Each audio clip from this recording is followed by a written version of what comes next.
Welcome to the One Player Podcast, the show on solitaire board games. I'm your host, Albert, and this is episode 331. Sanctuary! Sanctuary! You've lost me, Julius. It's from But, Hunchback of Notre Dame. oh, yeah, I've never seen it. Any version. Oh, that's a shame. Yeah. Yeah, I've heard it's good. Or it was. It's off Broadway now, isn't it? It's an older Disney movie. Oh, okay. Yeah, no, I haven't seen that either. But good Well, try. yeah. But Yeah, I yeah, it thought it was. fit the general theme-ish idea because it has Yeah. cathedrals. And I bet you a lot of other people get it. Possibly. We'll see. No way to know until people tell us afterwards. That's right. Well, so today's game is Red Cathedral. Hence the cathedral reference, the church reference. And this is a game about building St. Basil's Cathedral, and it's now part of a series. There's a Red Cathedral, and then recently White Castle came out, which is a game about Himeji Castle in Japan. And that's the theme. It's about buildings named after color. Or the games are named after buildings of particular colors. it's it's a light theme, I guess you could say, a light theme to the series. But yeah, there we go. This is it's a rondel game with resource management and a few other things, but I think it's primarily a rondel game. I'd say it's also a lot of resource management involved. Those are the two primary mechanics. Yeah, absolutely. And it is designed by, let me see, Sheila Santos and Israel Sendrero, who also designed White Castle, and they also designed another game called um, Shinkansen Zero K, which I think means year zero, maybe, or something. And it's about the train game. It's a train game about building the train network in Japan for an upcoming Olympics. I don't remember what year that happened. I think 60s or 70s, probably, maybe the 50s. So these are all different games by them. Really nice looking games and all this stuff. And instead of rambling, how about we jump into what's next? That was a summary, I guess. Components. Go for it. I hear there's really nice components. Yeah, there really are nice components in this. I will start with the cards. There's not too many cards, but I don't know how many cards it brings, but there's a bunch of cards that represent the cathedral that you're going to be building. There's three types of cards. Their base, there's center sections of the towers, and then there's the roofs of the tower. And this is St. Basil's Cathedral in Russia, the very famous cathedral with the twisting towers and very colorful, very iconic. If you see it, you'll say, "Oh yeah, that one." Um, so this has all the cards, and on the back side, it has colorful picture of the building. The front side has some information of resources and points and things, resources you need to build it, points that you'll get for it, and money that you'll get for it. So there's all these cards.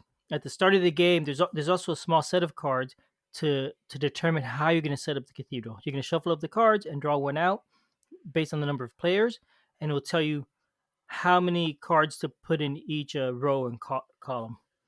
For example, in a two-player game, you always have four columns, and each column will have a base, some number of middle sections, and then a tower at the top, or cap at the top. Not every column has a middle section, but they all have at least a base and a cap. So from what I've seen, the two-player game always has four of each type. So some columns are tall, some are short. It just varies. So you get those cards. There's also some cards for the guilds and the clergy.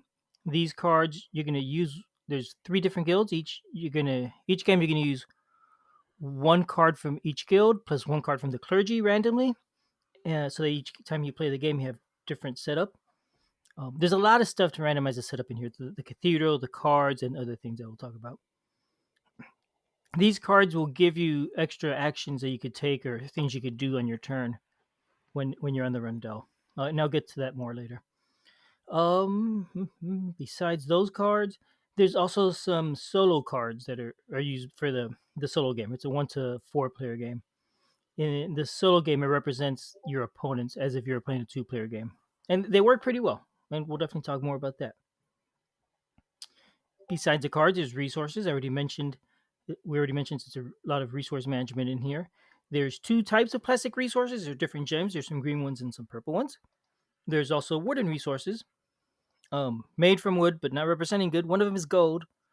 One of them is, I think, is wood, stone or clay, Lumber, and brick, maybe something. stone. Hmm. Lumber, brick, and Stone. stone. Stone. Thank you. That was the one that I forgot. Gold, lumber, brick, and stone. Those are the resources. Well, there's also Julius the has the green gems and the purple gems. And yes, I have the yes. rules up. Those are the But plastic ones I mentioned first. Yep. So those are the resources. There's enough. There should be enough in the game. The rules say if you don't have enough, just compensate somehow. And then there's some cardboard coins, little ones, functional, pretty but small, and a number of tiles. There's two types of tiles. There's workshop tiles. When you start the game, you will place a workshop tile on each of the cathedral spaces on the different cards. You will gain those when you decide you're going to want to build one of those cathedral sections. So those are things you gain that will help you on your turn. Besides that, there's also resource tiles. You're gonna there's 8 of them, and you're gonna mix them up and place them on the board in the different rondel spaces. So that each space gives you a different resource. Again, lots of randomization at the setup for this game. So each game plays differently. Okay. Besides that, the next comes the board. The board, really pretty art. That's the first thing you'll notice about the board. It's got a picture in the center. It's a circular picture of looks like peasants or people in Russia. I'm not sure the time period. When was St. Basil's Cathedral built? I'm guessing sometime in the 1800s, late 1800s, but I really don't know. I'm just making that up. Um, but they're peasants. They and it's a picture there in the middle. Around the picture, there's a track where you're going to place the dice. There is Okay, so let me describe how that works. The board is divided into 4 quadrants represented by seasons. The seasons don't really mean anything other than the fact that there's 4 of them. The art sort of matches the seasons. Um, each quadrant will get one of those 4 cards that we drew at the beginning for the guilds or clergy. Again, you'll shuffle them up and place them in different spaces. Then the quadrants are subdivided into 2 spaces each for the dice tracks. Each dice track, each dice space will also get one of those resource tokens, again randomized. So what resources you get will be different each game. Then each of those spaces is subdivided again into 3 parts because they could each hold up to 3 dice, but they're considered 1 space each. So that's sort of the layout of the board. It's a circle with 8 spaces going around. They could have different resource icons and guilds associated with them. Besides that, there is the score track on the outside, which has 2 lines. It's a Where did I put it? It has an influence track, which is sort of like fractional victory points, and prestige points, which are the whole victory points. As you're progressing on the victory point track, you'll get influence points, and they don't line up perfectly with the prestige points. Like at the beginning, I think 5 influences, 1 prestige, and slowly that diminishes until they get to 1 to 1. But it matters because as you're progressing, and sometimes you can gain prestige points, sometimes you can gain or lose prestige points, which is a different rate than the influence. And besides all those things, there is finally the player board. The the player board, it has all the information you need in there for the game in theory. It has nice little reference things. Once you've played it once or twice, you understand them and it's easy enough to follow. But there's space on the bottom for the what describes the actions. Then there's space for the resources and the banners that you have. It's a ruler, and what's neat about it is it starts with banners on them, and then there's more space for resources. As you take banners off, it frees up space for the resources. So it kind of shows you how much you have. And the ruler is it counts off from 1 through 10. It's not inches; it's something less. Maybe it's centimeters. I guess it's just something to scale. But it's neat because you could quickly see how much you have by the from the ruler. It's a clever graphic design. The On top there's space for the workshop tiles that are on the cathedral card spaces. As you earn them, you'll place them on your board on different dice. The game I haven't gotten to the dice yet, but there's five different colors of dice, and you can associate each of those workshop tiles with a different color die, which will give you more benefits later. Later, because we haven't started playing the game yet, have we? We're just talking about it at this point. And then in the center of the board, there's also space for the decorations that you could place on the cathedral as you finish the sections. There, there's doors, arches, or windows, and flags at the top or crosses at the top of the towers. And each of those types of decorations can fit on a different type. The doors would go on the bases. Obviously, you come into the bottom of a building, not the top. The windows are in the middle sections, and the crosses at the top of the towers. And I probably told you. Oh yeah, I told you about everything but the dice. There's 5 dice in the game. They're 5 different colors. That's everything. That's the whole game right there in components and the rule book and the box. It's a very small box. The size is it's about 7 by 10 inches, about a B5 size sheet of paper, I think. No, and not too thick, so it's very compact and pretty full. Surprisingly full actually for the size of the box. You think they could have made it bigger, made it more roomy, but I do appreciate a small compact box. So I thought that was pretty nice. You did seem to have a slight critique of those player boards, though. I do have a couple. I like the player boards a lot. The information's in there. When you first play, you don't realize all the information is on there. And I kept referring to the rulebook a lot. As you play more, you start saying, "Oh wow, it really tells you everything here. You could do what you can't do." It's pretty clear once you know the rules well. So I think it'll be a little bit hard to learn from it if you're teaching another person. You can say, "Oh look, everything's right there. Just follow along with me."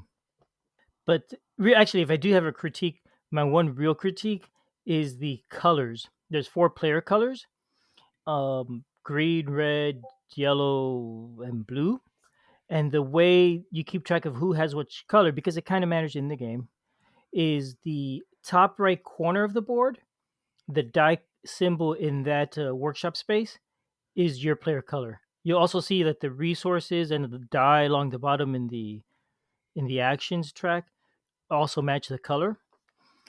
But my inclination when I'm playing the game is whatever's the top left corner is what I think of as my color, not whatever's at the top right corner. I don't know why I just go to the top left because when you're reading, you start reading from top left across to the right and then down, right? That kind of worked against me when I was playing with my son. Uh, I think I was playing blue, and the top left corner of my board was green, and he was playing green. So I got confused somewhere in the game and started moving his victory point marker instead of mine. He won. You'd expect that in that case, wouldn't you? You would, yeah. And who knows if he would have won anyway? Probably, but I'm able to at least blame it on that. But so I did find that little bit annoying. It's not too bad. It's just you want to be careful with that sort of thing. Um, all in all, the game looks really nice. I like the art and everything. The design of it all is really pretty. Really nice to look at while you're playing. I like all of it, especially the board. I think the board is really pretty. Um, yeah, I mean it's it's a Euro game, but yeah, I guess it feels like you're building a church. You're gathering all the different resources you need, and then placing them on the church. And you're taking your time to do things one at a time. I'm going to gather all my resources first. Then I'm going to start building. Once I've built, then I can decorate things. So all that feels thematic enough. Oh, caveat being it is an abstract game, or not an abstract, but a Euro game, and there's a lot of abstraction in it and things that probably don't really mean much. I think I'm becoming jaded with game themes lately. That may be the case. I don't ever feel like something is terribly unthematic and out of place. Like there's no astronauts in it or something like that. It all works well. Nothing ever took me out of the theme, and the design like of the player board with the ruler on that, all that definitely helped to keep the game feeling thematic. So I think yeah, the theme is pretty good. It works really well. I mean, you're saying that you're jaded. That doesn't seem particularly fair Mm-hmm. because I I agree. mean the game seems yeah okay as long as you agree like the game seems fine. You're putting together resources and making a building. I don't know what more it is that you would expect from the theme to be able to present. I guess when I'm finished playing, I want to feel like a master builder of a cathedral, and that doesn't happen. Yeah, like I said, I've noticed lately I've been harsh on themes of games. And say, it doesn't feel like it. It feels like a game. Well, I mean, yes, it is a game, but is it doing anything that takes me away from the theme? No, not really. So, so yes, it is thematic. You're Absolutely. you're picky. I am absolutely, and there's a lot of things that really work well. Like I like how you build the church with all the cards and each and all the towers are different heights and all that. Anytime you play, it's different. I think all that it kind of you feel like you're building something, and it is a building because you could see it in front of you on the board. So there definitely is a lot that adds to the theme. Let's move on to the rules. Um, Sure. there, there, there's a lot. There's not a lot to the rules, but the rule book is pretty. It's a small book, right? Because it's a small box. I found it a little bit dense. I think the setup is there's a lot to the setup. It's 2 page spread with a lot of text, so it's just a lot to go through. It's straightforward enough. Nothing is confusing. I didn't find come across any things that where I got really confused and set things up incorrectly or anything like that. If you follow it all, it'll go through fine. The it looks nice. There's examples of everything. The text when you get to the gameplay, it describes each section one at a time of the different actions. There's a 2 page spread for the action. There it's clearly laid out where there's notes to look at, and I found it really readable, really easy to find stuff. When I'm playing the game, if I'm not sure about this action, what are my options here, or what's the caveats I have to remember to worry about, like in a two-player game, like if my opponent, or even a solo game, I guess, if my opponent built a section above mine before I built mine, how does that work again? It was easy to find that in the rulebook. I did not have any trouble with it at all. Easy to learn, so I was happy with it. Not a lot in the way of flavor text in it or anything, but enough art and graphic design that I thought looked nice and thematic. The solo rules at the end are similar layout but much shorter, only 2 pages, easy enough to follow. The scoring, I found the scoring rules maybe a little bit wordy in the way they were described and a little bit confusing, but they were fine. I was happy with the rulebook. I think it's a good rulebook. I have no From complaints. my perusal of it, without having played the game, it seems like it's fine.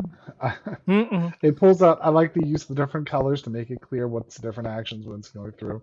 Seems Yes. fine to me. Yep. Yeah, I agree. I think it's a well done book. Um, excuse me. So then that gets us to the gameplay, right? The heart of the game. This is, as we said, it's a rondel game with resource management. The I've kind of told you a little bit about how the things are set up at the beginning, not in detail. Let me say a little bit more about that. At the beginning, I already told you about how you build the I keep wanting to call it castle, but it's a cathedral. How you built the cathedral at the beginning, and how you put those workshop tiles on it. The board, you're gonna get those four guild cards, one of each type, and play them in a different quadrant of the board. And you're going to get the resource tiles and put them on each of the spaces, the dice spaces on the board. So that will very much randomize how the game is played. You're going to roll all the 5 dice, or actually, you can do them one at a time. Start with the white one and roll it, place it on the church, on wherever the cross resource space is. One of the 8 resources is a cross, which means it's an influence point, one of the small victory points. And the white die will go there. And after that, keep randomly pulling out another die and rolling it and placing it in the next space until you got 5 spaces in a row with dice. Not all 8 spaces start with a dice, just 5. Once you've done that and everybody set up their boards, I did forget a couple little things. There's a couple things that start on the player board. There's banners, little wooden banners that you're going to have on your player board. And I did mention them, but I didn't really describe them in the components. Those will be used to basically claim one of the cathedral sections that you want to build. So you start with you have 8 of those, 6 of those, and the final goal of the game is to first person to build all their sections. The game ends after that. Everybody else gets an action, and then whoever has the most points wins. So anyway, so you have your cathedrals, and you also on your board you have the little wooden markers for the decorations you could build. That was kind of important, but a bit of a tangent. I was talking about the setup. The We have set up the game, and now you're ready to take your turn. On your turn, you have 3 different choices. You could, and to me, they described this backwards. They should have started with the rondel section of the board. That's the last thing they describe. The first thing they describe is building the cathedral with the resources you haven't been able to earn yet because you haven't been on the rondel. So I thought that was strange. So let's start with the rondel. On your turn, you can basically choose any one of the dice, and move it however many spaces is showing on its face. So if a die is sitting with a three facing up, you can move it three spaces forward, and wherever it lands, that's the resources you get. Julius is disagreeing with me. No, I'm Disagreeing with someone else. Okay. Um, people in the background. ambiance, yes. Yes. Other customers is the Starbucks. So, so yeah, so you move that die, and wherever it lands, and that's the action you get to take. If there happens to be other dice on that space already, if you recall, I mentioned that the each space holds up to three dice. That's how many of the resource you get. So if you move it to a space and it says get a gold, and there's already one die there, you'll get two gold, one for the die you just moved and one for those already there. Some of the resources, the wood, stone, and brick, you actually get two per on each space. So if there's a die there and you move a die there, you'll get four. So you'll get the resources. Besides that, those guild cards also can have actions or things you could do on that turn. Some of them, each of the guilds does something different, but the things you could have is you could gain resources, you could gain money, you could trade resources, you could buy and sell resources, or you could gain influence depending on the guild. And each card has two different things. You could do either one or both or none. The third thing you could do when you do that rondel action is I mentioned those workshop tiles that you could take from the cathedral as you claim a section, right?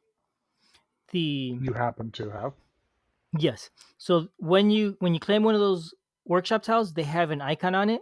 Some of them are resources, some of them are other things. Um, you can gain that.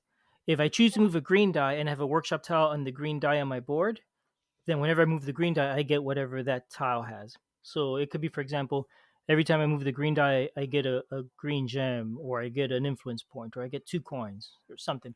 Or some of them say, whenever I move the green die, also gain whatever the yellow die is at. So when you do these things, they kind of make your choices more interesting, basically, as you get in these workshop tiles, and get you more bang for your buck whenever you choose to move a specific die. Those are the things you could do when you move the die. Gain resources from the dice that are there, do stuff with the cards, and gain resources from your workshop tile if you have a tile in that die. Once you've done all those things, and you could choose which order you do those three types of things in, then you roll all the dice on that space, and your turn is done. And then the next person or the AI will go. That was the third action. The first action is build. If you've gained enough resources, you can now spend up to three resources on one turn to build a cathedral section. Some cathedral sections require only two, many require three, some require four.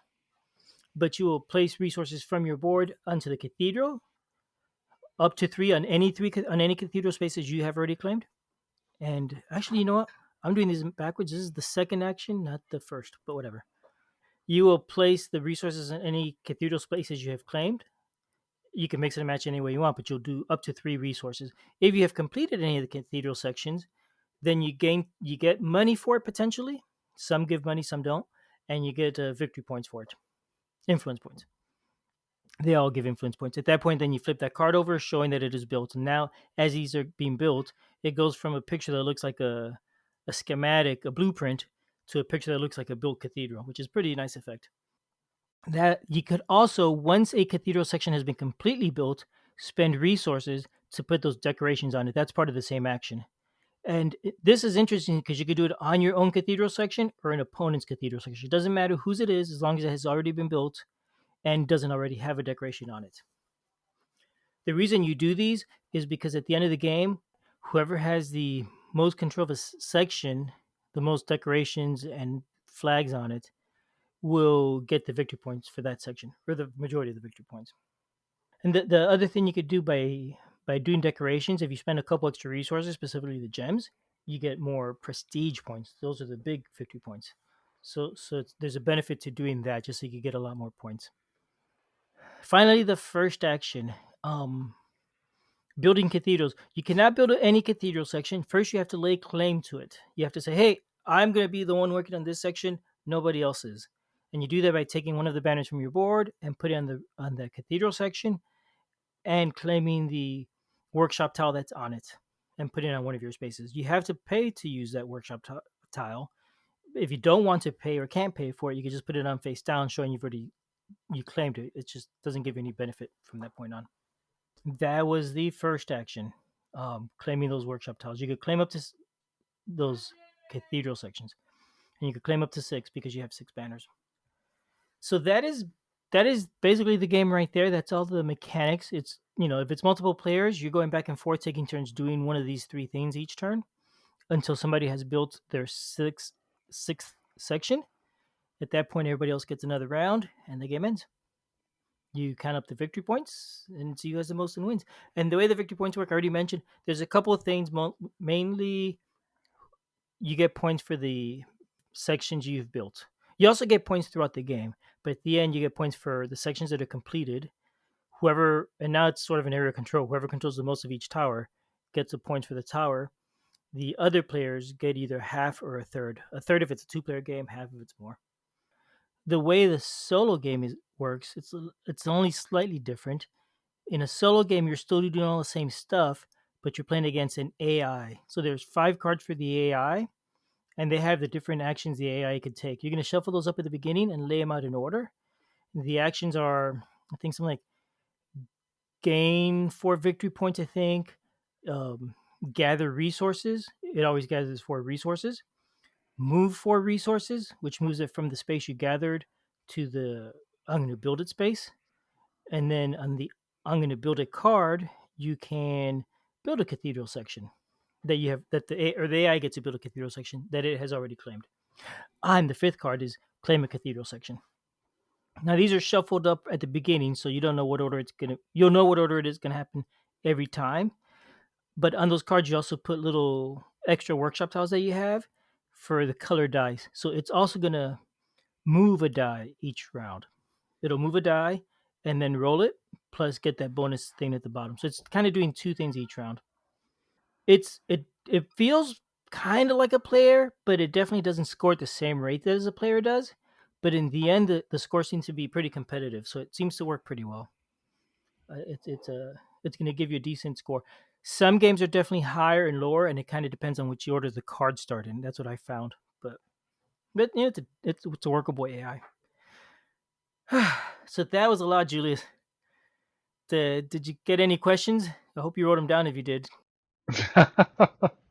um, I didn't have any questions per se. I did just want to ask a couple of questions. Well, excuse me, I didn't have any questions based on what you said, but I had a couple of questions that I wanted to see if you had issues with it. Mm-hmm, mm-hmm. One thing that I was curious about, so when you're playing through the game, you're essentially just sort of putting markers and tokens on cards in various places, sort of spread out. Did you have any issues of those going to the wrong places or just getting confused about those things? How easy of the system was that for keeping track of those things? I found it pretty easy. Other than what I already mentioned with getting confused about which color I was, I found everything easy to keep track of. When you claim one of the cathedral sections, you get your banner and you put it on the cathedral section. And I put it standing up so it looks like there's a little wavy flag on the cathedral section, and it's pretty clear who owns each one. And so you know what you're working towards and where the resources are going. That's fair. Yeah, that worked pretty well. The only thing that I think was often an issue is at the end of the turn forgetting to roll the dice on the space. I think that happens pretty often, and that's probably not a huge deal. I mean, if you're not sure if somebody did it, you could always just roll the dice on the space, and that's probably fine. It might mess somebody's strategy that they've been planning on for the last 2 other players, and now it's like, oh darn, that's not working out. And I got to think my whole turn again. But Doesn't it's mess you fine. up if you're playing solo. Oh yeah, if you're playing solo, it's fine. But that is the only thing I think that is really easy to forget. Everything else works. When I was playing solo, actually, I did sometimes forget. Um, the solo AI is really easy to play. You look at what die it's moving. You move that die and you roll it, and then you do the action below it, and then you go again. So and the action below it is always super easy. It's either move its marker on the victory point track, or gain some resources, or move a flag on from its not it doesn't use a board, but from its area to one of the cathedral sections and take the workshop tile off of it. and that's all it does every turn. So it's always super fast to do. And I found that if I was playing and I really get myself into a fast rhythm, I could get myself I could go too fast and forget something that way. So I had to slow down and be a little more methodical as I was playing. And if, once in a while, playing one of the games, I'd catch myself and it's like, ooh, I kind of got to step back a couple rounds and redo that because I forgot to give it something that would have changed things. So my thoughts on this game, I found that I liked the multiplayer a lot. I did not enjoy the solo game as much. I think it felt a little Interesting. too dry solo. Um, Multiplayer, it's more interesting. I don't know why. Maybe because solo I'm going too fast and so not really getting to enjoy it. When a solo game I'm sitting there and thinking about things a lot more and taking my time and watching things as my opponent's playing. And solo I'm taking my turn and then quickly doing the other thing and then it's my turn again. So I don't have that extra downtime. And I guess I could just force it upon myself. But that I guess that's just not my inclination. Is do the thing and then go again because I don't want to waste a lot of time on its turn, and I could probably just spend more time thinking anyway on my turn. But I don't know, it did not feel satisfying. That I did find. Was that because it was bland, you're saying? I see that's the thing I don't get. It's mechanically it's not really that different from my point of view. My turns don't really change.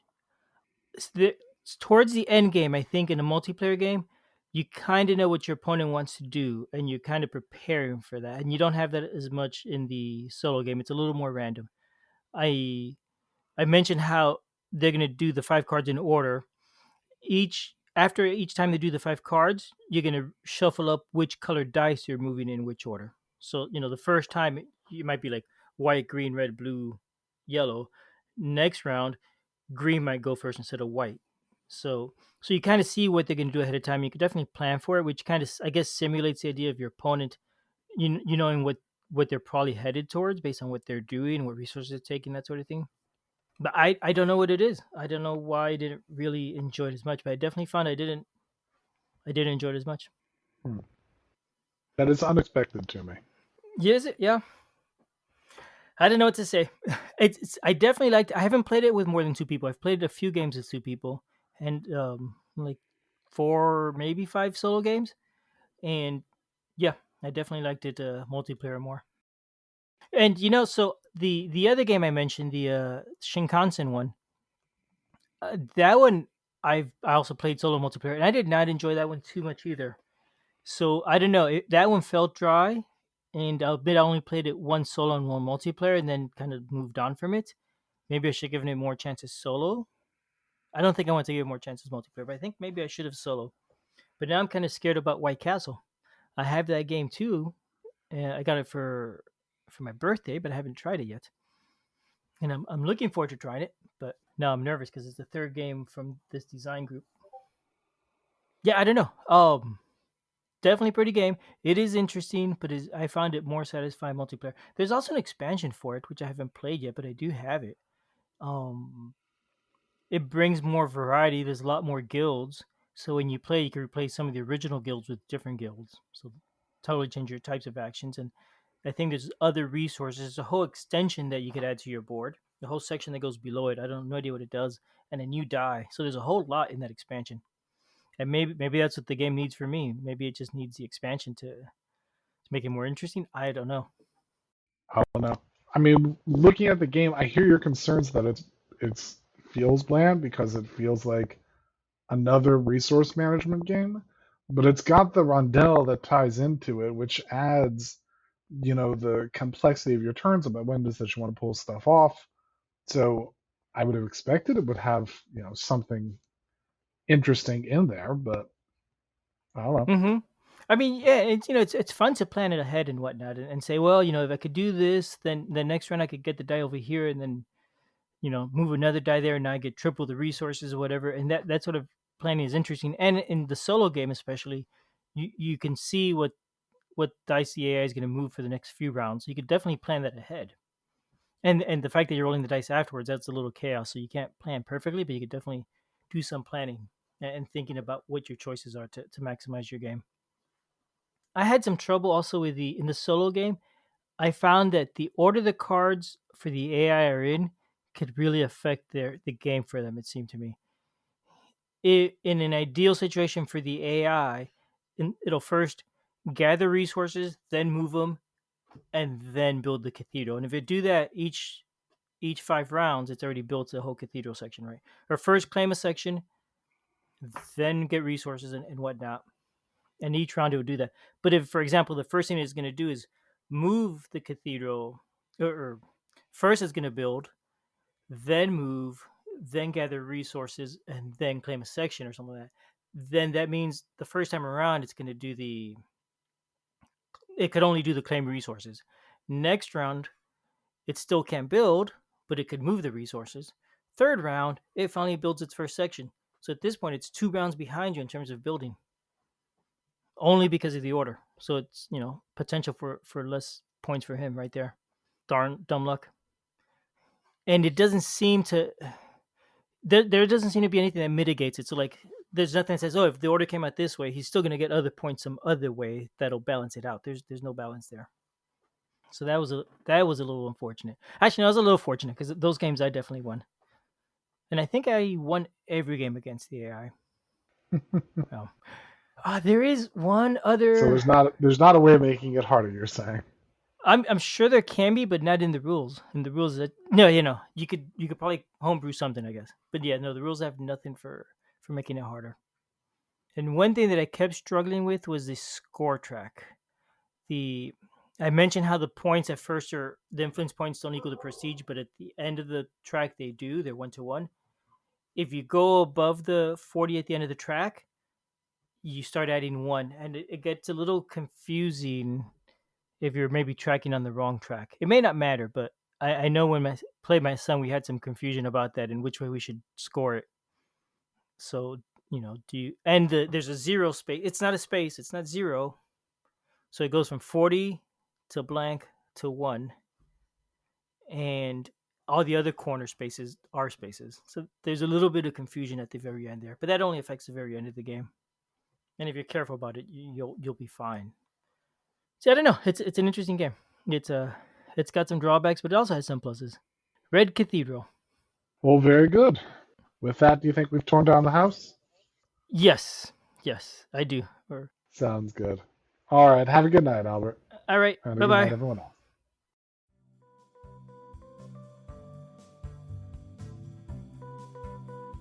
Thanks for listening. We love feedback, so we love hearing from you. You can reach me at julius@oneplayerpodcast.com or JLBird on BGG, and Albert can be reached at albert@oneplayerpodcast.com or Fractalune on BGG.